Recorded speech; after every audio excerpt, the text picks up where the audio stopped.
It takes a village to build a strong athletic squad. Indonesia has a list of important people behind the country's success story in the sport, including the one on the rising star Lalu Muhammad Zohri. The people include a pool of talents in coaching staff, as well as the father figure of the Indonesian athletics, Bob Hasan.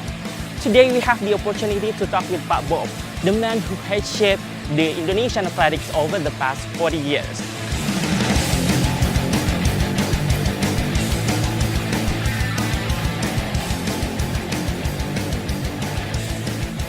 Jadi di Indonesia ini pembinaan olahraga tuh mungkin harus diperbaiki.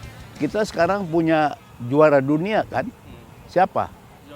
Zohri juara dunia. Datangnya dari mana?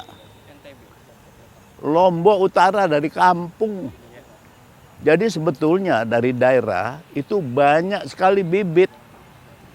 Hanya karena pembinaannya belum tepat ya. Jadi kita cuma dapat satu gitu.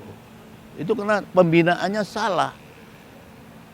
Kalau menurut saya sebaiknya kita ubah untuk pembinaan olahraga itu kita ubah. Sebetulnya di daerah itu banyak sekali bibit. Tapi masih kecil udah main sepak bola, futsal, jadi permainan-permainan. Jadi tidak bisa kita jadi juara di level-level dunia.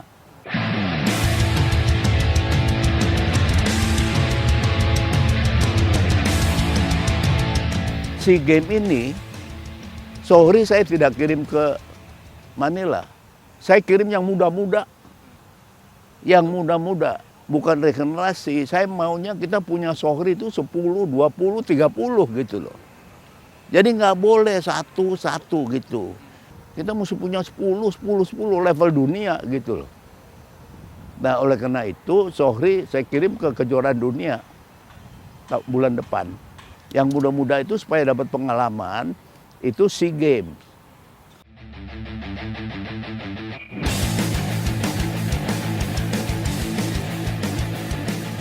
Yang kita mesti menghimbau kepada pemerintah agar di SD, SMP itu hanya atletik aja.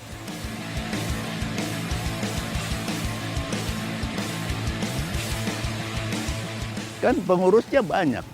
Ada Pak Tigor, ada